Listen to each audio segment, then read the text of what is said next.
Hello, everyone. Thanks for joining, and welcome to another session of our Day One and Beyond series, where we take you through various topics and activities related to building out on Oracle Cloud. Our today's session is Oracle Cloud Technical Quick Start, where we will cover the fundamentals of Oracle Cloud infrastructure, including cloud concepts, OCI structures, and core OCI services. I'd like to introduce Winnie Yang, Staff Cloud Engineer, and Snil Jain, Associate Cloud Engineer, and Lynn Lewis, Senior Cloud Engineer, as the main presenters. And with that, I will hand it over to Winnie.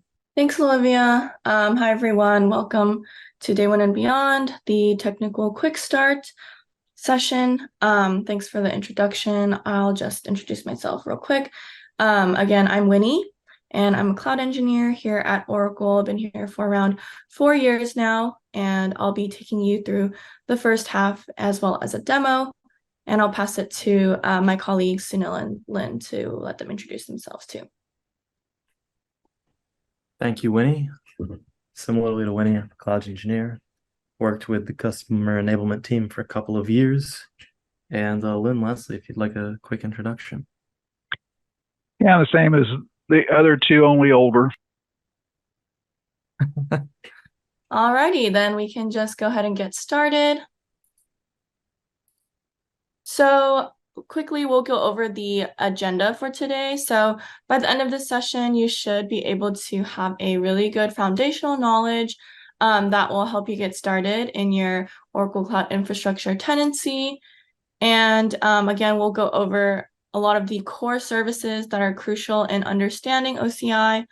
And we'll also go over a demo inside the actual console itself to show you some of the topics we talk about in the slideshow. We'll show you, what it looks like firsthand. All right, so the first slide we are going to start out with is basically a breakdown of the differences in responsibility between you as the customer and the cloud service provider, which is OCI in this case, and what that kind of looks like when you're moving into the cloud. So on the left-hand side here, we have on-premises setup, what that looks like. And these are all the aspects in blue that the customer has to really take care of and manage. But once you move into the cloud, that sort of changes. So when you first move into cloud and you start utilizing infrastructure as a service, around half of that responsibility is now given to OCI. So things like virtualization, network, infrastructure, and the physical aspect. This is now under OCI to take care of, manage, and keep in place. When you continue your cloud journey and start using different products such as PaaS services and SaaS services, more and more of that responsibility is given to OCI to manage. So what this does is, it helps you as the customer free up time and gives you the opportunity to use that time to dedicate to, other parts of the company. So here we have kind of a breakdown of how the Oracle Cloud ecosystem works as a whole. But before we kind of talk about the individual pieces, I wanted to ask Lynn, how do these services work together? They build on each other. So when you're working in a public cloud, you rely on the public cloud to not only have all the infrastructure for you and the physical structure for you, but to do our homework with respect to ensuring that you have the commercial and public cloud requirements that are necessary and the certifications that are necessary for you to get your job done for the next level. So it's one thing for us to have everything in place for compliance, but it's another thing for you to have your systems compliant, your software compliant. We will work with you with the respective auditors to make that happen, but you should be confident that we at least have done our due diligence and put that compliance together. In addition, we've created a whole infrastructure, not simply of hardware, but of software as well, based upon software-defined networking, which is key to your access and also to your security. But assigned with that is all the hardware, different Sun architectures that we put together for you, and then our data systems, and then on top of that, our applications with respect to analytics, machine learning, the embedded systems that we put in place for you, and then you can build on that. All right, thank you, Lynn. So just to reiterate real quick, this slide here, it's really broken down into 3 main sections. So at the bottom, this is where you'd start out with your type of deployment that you choose, and then you can build on top of that with your cloud services. And lastly, deploy your applications, whether that's Oracle, custom, or ISV applications. So the first kind of OCI topic we'll talk about today is called regions. And regions are localized geographic areas where you as the customer can choose where to host your workload. So some of these regions, as you can see, they're spread out all across the world, the globe. Some of these regions do offer Azure Interconnect, which is Oracle Cloud's dedicated connection to Microsoft Azure. And this allows them to provide low latency, private connectivity through redundant 10 Gbps physical connections. So these regions in OCI, they are independent of other regions, and they can be separated by really large distances across countries or even continents. And when you're, thinking about where you want to deploy an application, which region to choose, you do generally want to think about where it's going to be most heavily used, because just using nearby resources is faster than using distant resources. But OCI does recognize that sometimes you do have to consider some other factors, such as weather or natural disasters, or if you need to meet different requirements for legal jurisdictions, tax domains, things like that, then you definitely have the opportunity to deploy in a region that could be much, much further than where you reside. So we talked about regions, and here we're really breaking down, what's actually inside a region. So at the bottom here, in this region, we have 3 availability domains. So this is a very important topic that you should kind of keep in mind, because OCI is hosted in regions and in availability domains.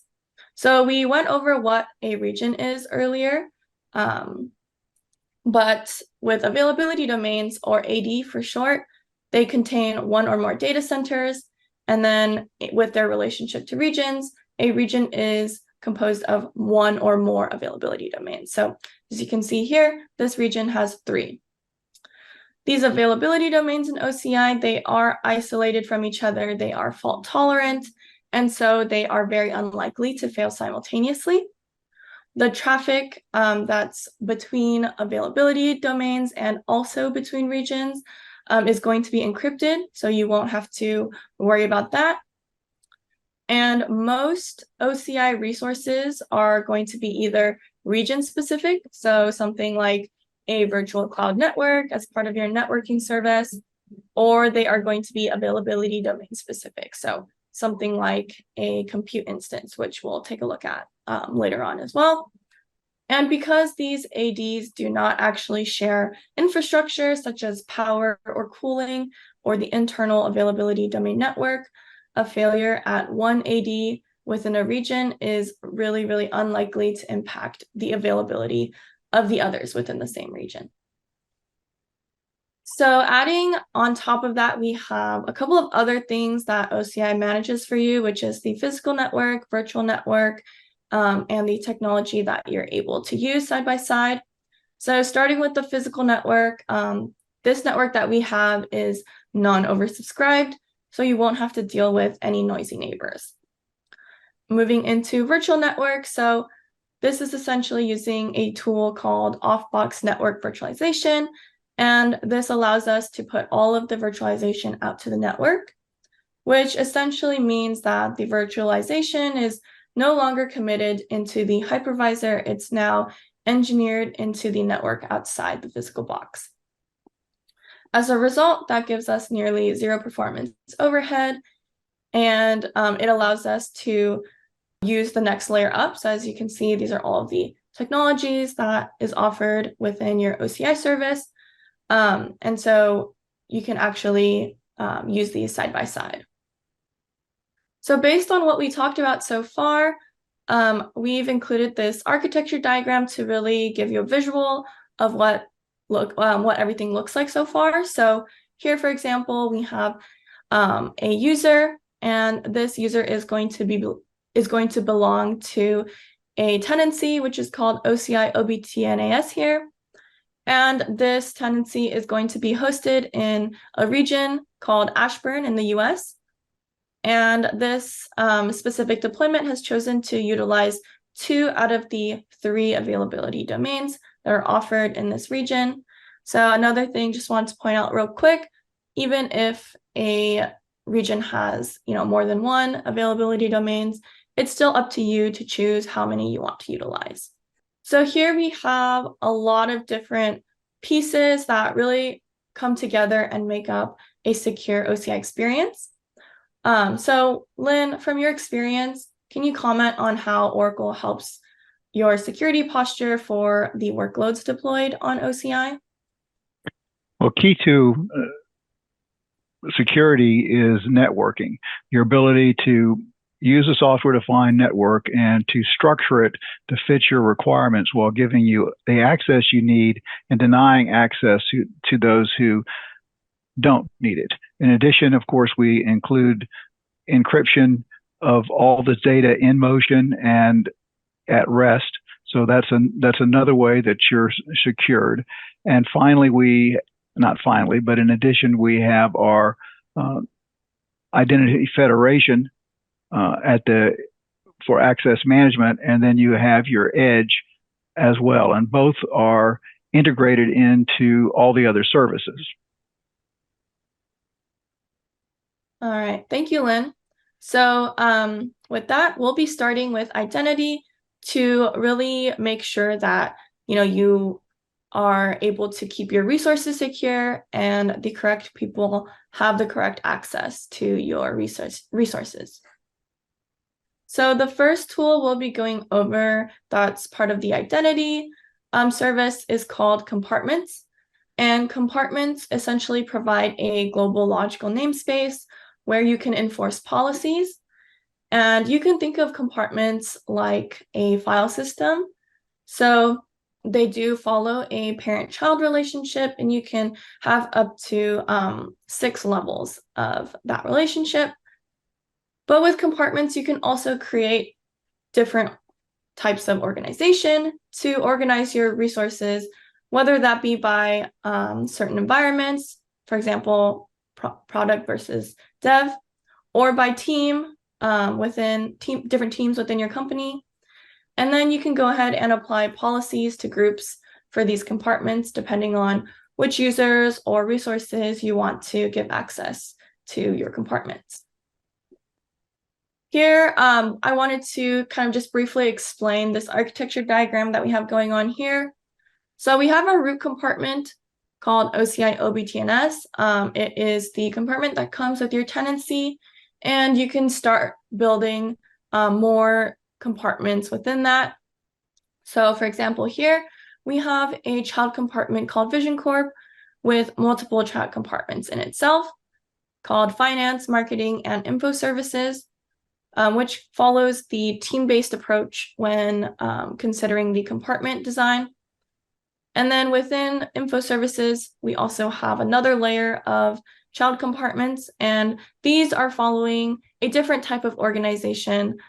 These are really just using the resource allocation design for this compartment structure. If we take a look at the right, we have 3 user groups. We have an infrastructure admin group, shared services admin, and IAM admin. And with this arrow, it's indicating that this specific group only has access to this child compartment called infrastructure.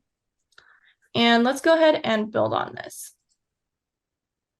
So now we have some resources that have been created inside these compartments. We've also added some more policies for our user groups here. We have shared services admin. Now they have access to the shared services compartment. We also have IAM admin. So I wanted to use this as an example to introduce, if you have a group that needs more overarching access to maybe multiple child compartments or multiple layers within your compartment structure, what you do is go ahead and give this group access to the parent compartment, and that access will trickle down and they'll be able to access all the child compartments within that parent compartment as well.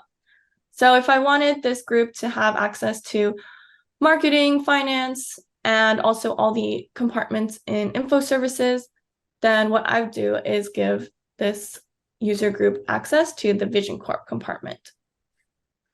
So just something to keep in mind when you're designing your policies as well as your compartment structure. So before we move on, Lynn, I wanted to ask, what problems are these compartments designed to solve? What are some best practices or use cases that you've seen throughout your time in the industry? Well, the key aspect of a compartment at one level is simply, as the subtitle says, just a logical grouping of related resources. I think of them as a Linux directory in the Linux directory system, right? So if you create a directory, you put your files in there, well, those are the resources, and you group those files logically based upon what makes sense for you and your needs. In addition to that, I like the analogy as well, because one of the things that we do is give access to groups to different compartments. So just as you have in Linux allows individuals or groups to have access to resources in a particular directory, likewise in a compartment, groups have access to those resources as well. Different types of resources, of course. In this case, they're actually infrastructure or platforms, but the analogy applies. And so the key element is it's a way of grouping your tools in such a way that you can have access to the people that need to have access to it and restrict the access to those who don't need to have access to it. Thank you, Lynn. That's essentially the way I think of compartments, at least. Awesome. Thank you, Lynn, for your input and insight. Moving forward now, so we've covered compartments, which is just a little sliver to the whole identity and access management service in OCI. So just going to really break down this for us. So we have our identity and access management service, which consists of two different sections mainly. So we have our identities, which is who is able to request for access. And we also have permissions, which is what is being requested by the identity. Within the permissions, these are essentially guided by policies. And we'll go over that in just a quick couple slides. And the policies are then attached to compartments, which contain your resources and tools that you've initiated in your environment. On the other side, so identities, I've mentioned users and groups. Users belong to groups, but within OCI, you can also have instances act as identities as well, which is another concept we'll be going over in just a couple slides. This is how everything kind of works together in the IAM service. So now we're going into authorization, which is essentially policies. And policies are basically documents that specify who can access which OCI resources that your company has and how to what degree. You do need a few components to be able to create a policy. So you will need a group so that they can work in certain ways with a specific type of resources that you'll specify. And you'll also specify a location or a particular compartment for this policy to be attached to. These policies are in human readable format. So if you take a look at policy A and policy B, these are both examples of what you might see in an actual environment. And policies can only allow access, they cannot deny it. So quickly, we are going over the policy syntax. So what you can really edit and manage here. So I wanted to go over the different types of verbs that you can use. So these all give you different types of access. And we also have different types of resources. So we have database, instance, object, just to name a few, that can be specified within your policy. And lastly, I wanted to point out that you can actually attach a where condition to the end of your policy statement so that you can get more granular with your statement and filter out specific string values if you want to. There are a ton of different where conditions that you can specify to just get more granular with your statement. All right, so that concludes the first half of the technical quick start. I will pass it to Sunil, who is going over networking, compute, as well as storage and database for the latter half of the slideshow. So going on from Winnie's presentation, we're going to take a look at networking. And with networking on OCI, we have a handful of different tools that we're going to use. The first of which is the Virtual Cloud Network, or VCN as it shows for short on the slide. The VCN is the private network that you are going to spin up that's going to hold all of your networking resources. It's going to hold your IP spaces that you're going to create your subnets and your resources in. It's where your firewall rules are going to be held. The VCN is the biggest overarching space for your networking resources. Next, we have the subnet. Within a VCN, there are going to be different slices of your network that are going to have their own individual IP spaces to be able to create isolation within a VCN for different networking resources.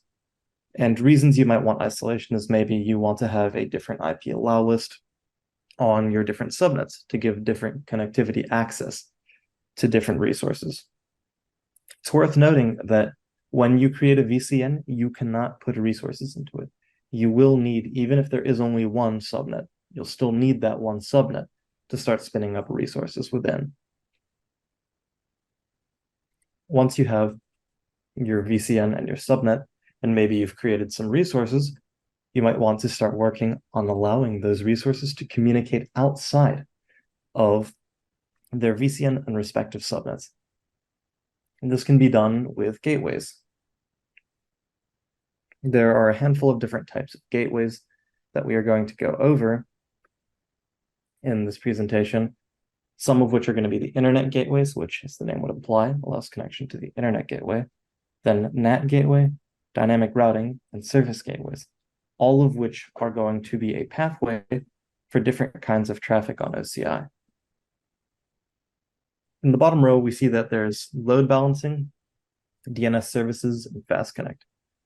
For load balancing, there's going to be support for TCP, HTTP, and HTTP2 load balancers, all of which are going to have the same goal of taking traffic and distributing it efficiently across a variety of endpoints so that you will have the highest performance possible.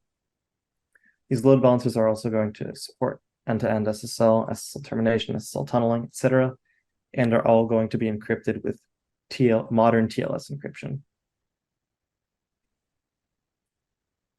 Next, we have DNS. For DNS, it's going to be everything that you'd expect from a standard DNS service. It's going to be fast, reliable.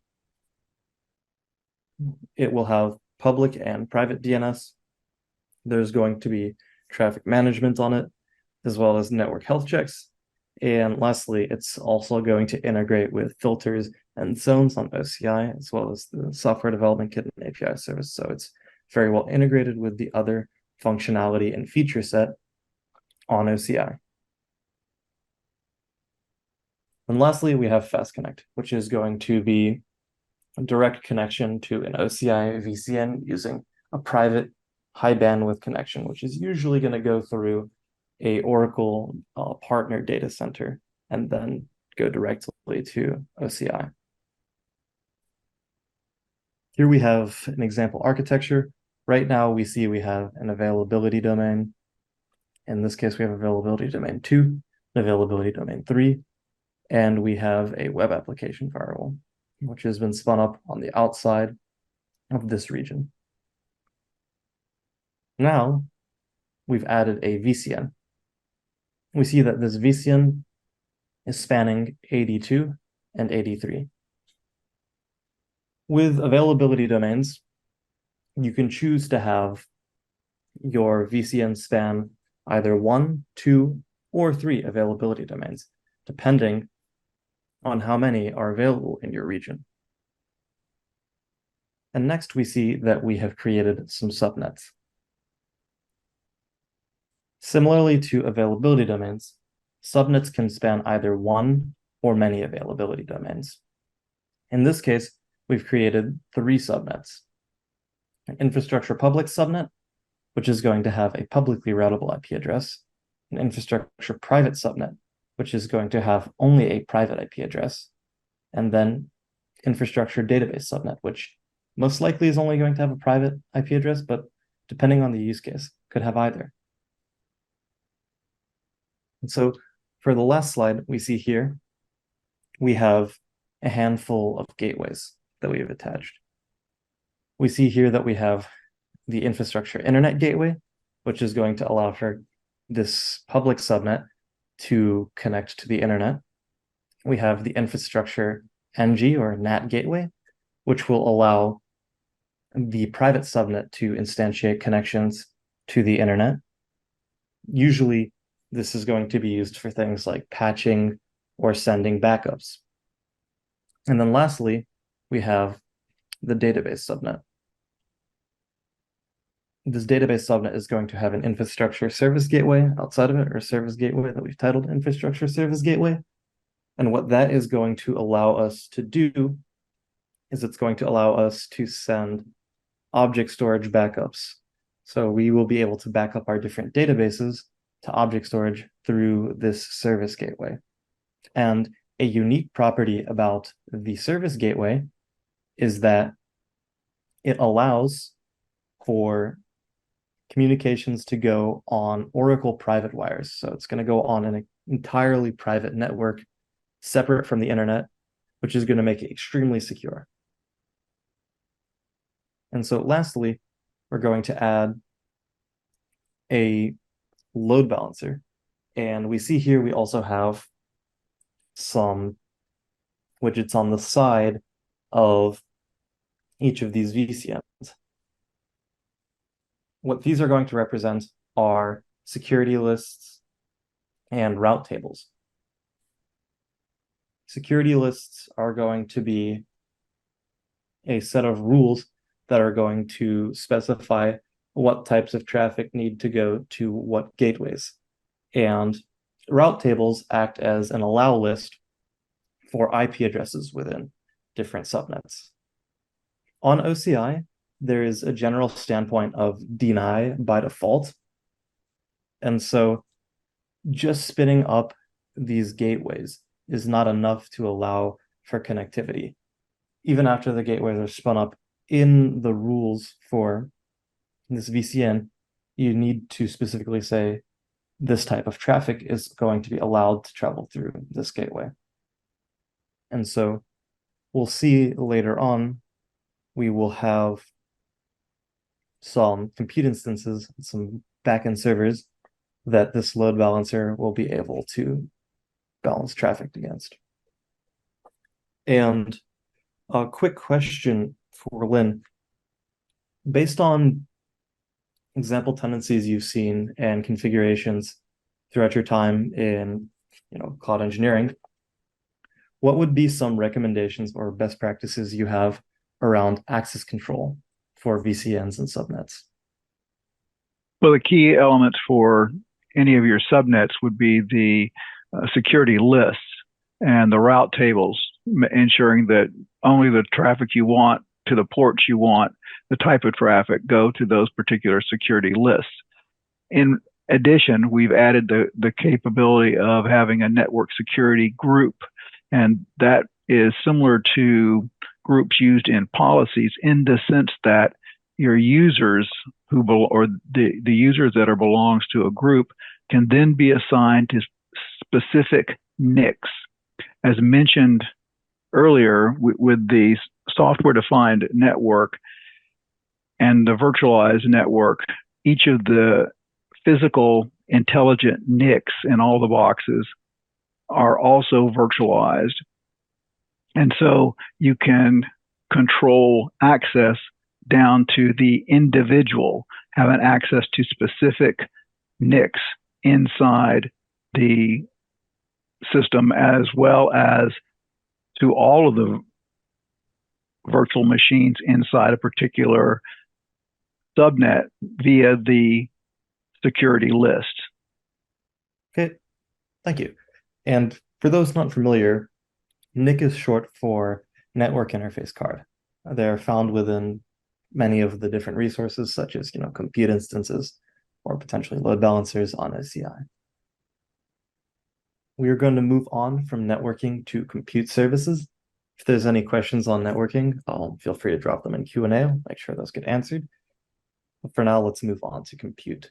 For compute, there are four main flavors of compute that we see here. First are going to be bare metal servers. These are going to be dedicated physical servers, which are going to have the highest amount of access and are going to be high performance and completely isolated. When you're using a bare metal machine, you are renting out the entirety of that rack or that box that all of the VMs are on. And so when you might want to use this, or if you have applications that are going to require very high core counts, large amounts of memory, high bandwidth, or if you do have regulatory compliance reasons that your security posture might not allow you to have a server on a box that has other people on it. Now, that being said, with virtual machines, your computing environment is completely separated. No one has any access to your data. You are going to be taking a slice out of the bare metal server. And so when you would want to use virtual machine is, if you have a resource that needs just a little bit of performance to keep it running, it's not super duper high performance, it's not going to require large amounts of memory or need tons of bandwidth. And so at that point, it doesn't really make sense to pay for the entire rack, the entire physical machine. You would just rather have a part of it. Next, we have containers. Containers are going to be standardized units of software that are going to package your code for quick and reliable deployments. The idea behind this is you will take an environment and almost preserve it as code. So that way, in the event that you need to spin up a new environment, you will be able to take that container and just spin up a new container, run your script, and you'll have a like environment to whatever one you have before. So it's extremely scalable and very, very reliable. So when you'd want to use this is if you have an application with a microservice-based architecture. And then lastly, on the right, you have functions. Functions, as the description says, are going to help you simplify your application development with serverless compute. What this essentially means is you will not be responsible for managing the underlying infrastructure. So if you have certain API calls, certain code that you've written that you just want to run, then the functions platform is going to dynamically provision and deprovision resources so that you can have a accurate pay-per-use model around running your functions and writing your code. And so now we find ourselves back at the previous example architecture where we stopped off with adding the load balancer. And we'll now add a couple of compute instances. And these web applications that are running on these compute instances are going to be pointed to by this load balancer. And so we'll see here that the load balancer is going to be sending traffic to these two web applications, one of which is in availability domain 2, the other of which is in availability domain 3. Something that isn't specifically shown in this diagram, but is a nifty feature about load balancing is when you provision a load balancer, they are naturally highly available. So if you're in a multi-AD region, there's actually going to be a backup load balancer in AD3, which means that you'll have a really, really highly available architecture such that if AD2 goes down, the resource is going to fail over to AD3 automatically, and it's going to be sending its connectivities to this console in the third availability domain. And the point of the load balancer is as the memory gets used up in both of these boxes, as more and more requests pile in, the load balancer is going to be running health checks in continuum to get an understanding of which of these two web applications is better able to receive a request, and then we'll send it to that request accordingly. We also see, as one last detail, that the load balancer is located in a public subnet and is balancing traffic across two resources in a private subnet. And this is one way to configure this relationship between the load balancers and the web apps. It's also possible to have the load balancer located at the edge of the tenancy after the web application firewall, and then balance traffic between two resources in a public subnet as well. We now have the storage systems on OCI. There's 4 different types of storage. Local storage, it's going to be, as the name would imply, local, directly on the VM. It's going to be NVMe SSDs. It's very fast, 10 to 100 microseconds of latency, so extremely quick. You'll use this for big data, OLTP, anything that needs super high performance. Next, we have file storage. This is going to be highly available distributed file system. If you need something very small, you could have a file storage with maybe a couple kilobytes of storage, and this could scale to exabytes of storage. You would use this with apps that require SAN-like features, Oracle Database, VMware Exchange, etc. Third, block storage. Once again, going to be NVMe SSDs. For each volume of block storage, could be up to 32 terabytes. There's going to be different performance levels, such as 60 IOPS per gigabyte, and it's still going to be very fast. Not as fast as local storage, which is directly on the box, but it's going to have less than 1 millisecond of latency. And so you'd use this when you have an application that requires a shared file system. Lastly is object storage. It's going to be distributed and highly available, self-healing, can scale unlimitedly, and it has 2 flavors, hot and cold storage. Hot storage is available immediately. Cold storage or archive storage is going to need to be decrypted to recover. The time to first byte being decrypted is 4 hours, but it has a 90% lower cost. And so you'd use this for any form of unstructured data, long-term archival, or backups. And so we see here that we now have object storage with our service gateway pointing to it. Lastly, before our demo, we're going to take a quick talk on Oracle databases.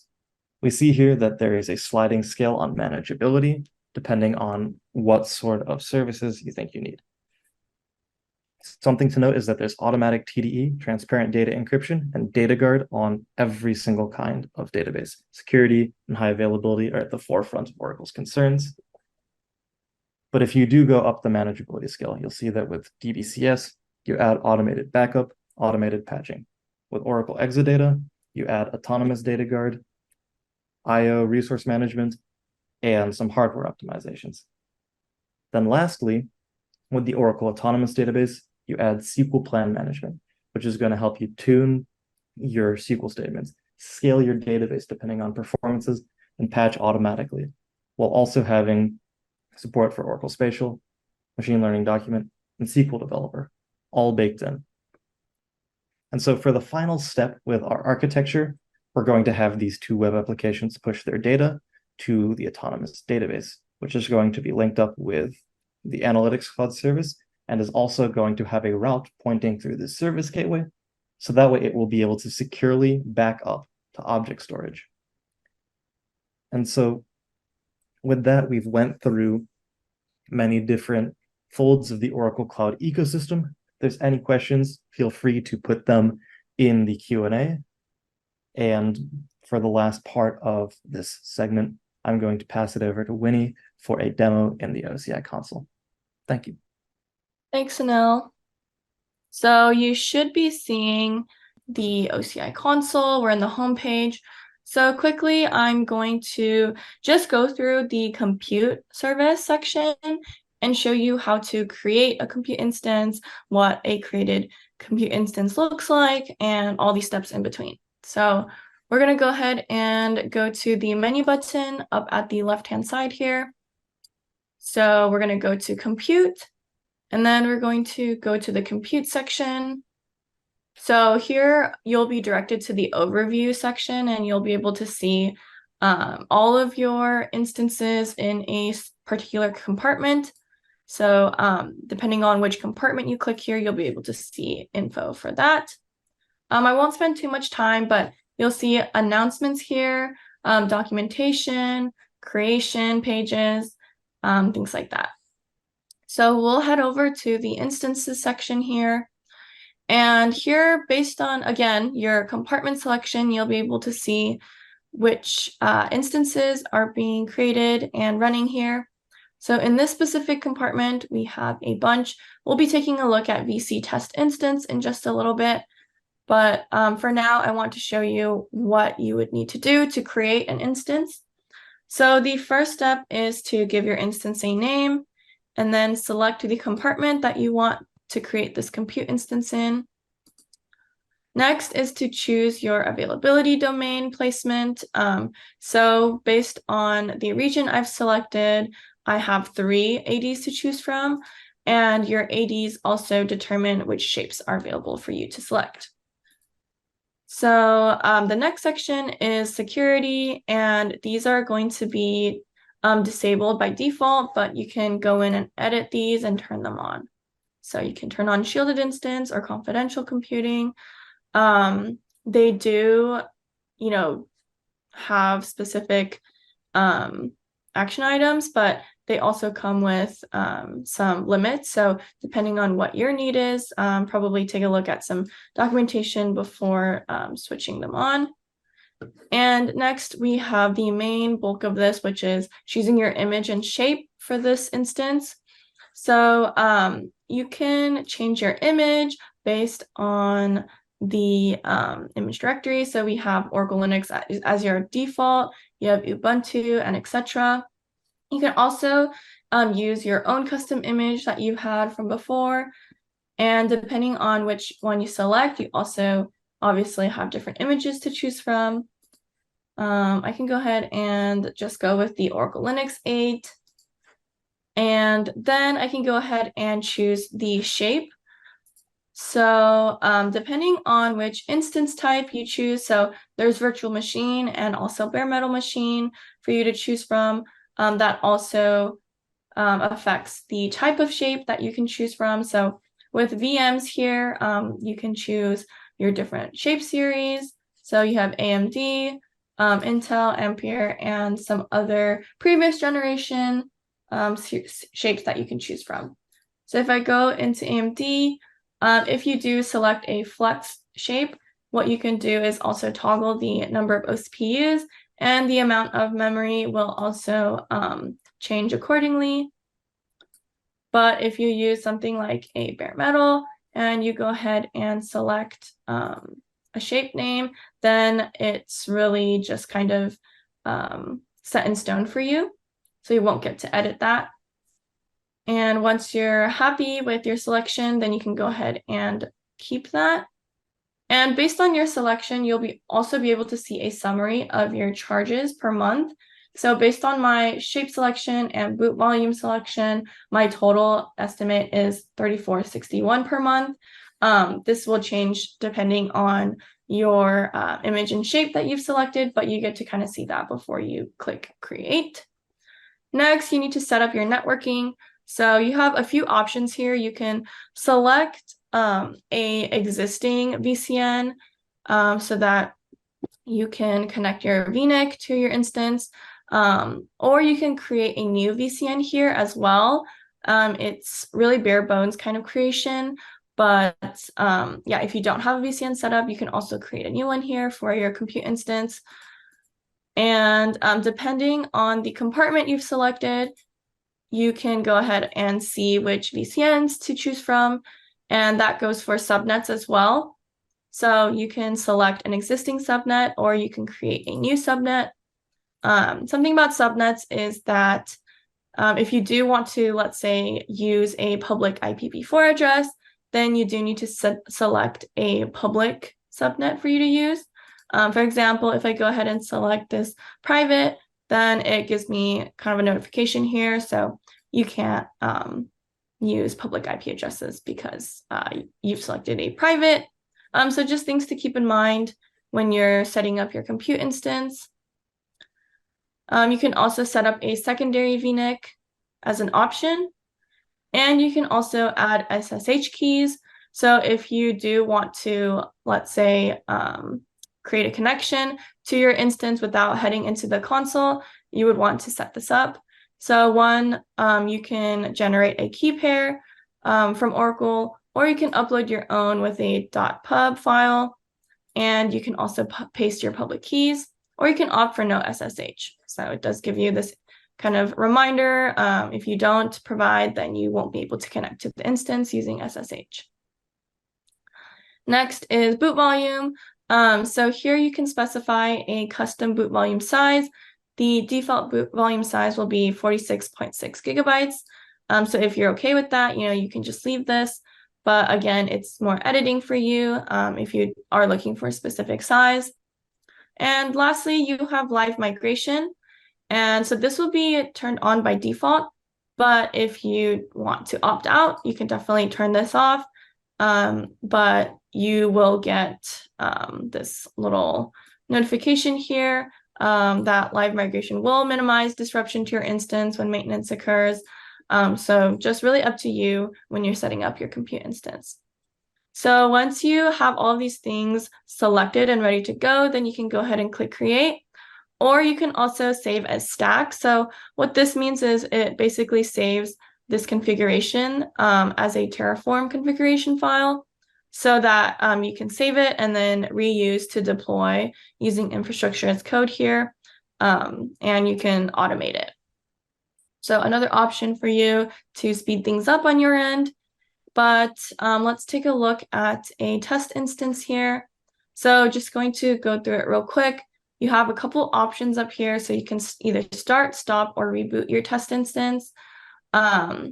And you have instance information down here. So things like the availability domain, networking details, shape configuration, all found here. And you get a lot of different metrics for you to take a look at for the specific instance.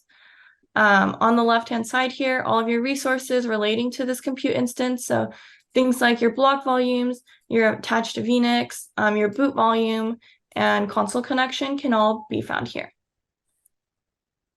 So before I pass it to Olivia, I want to go over our last bit of slides.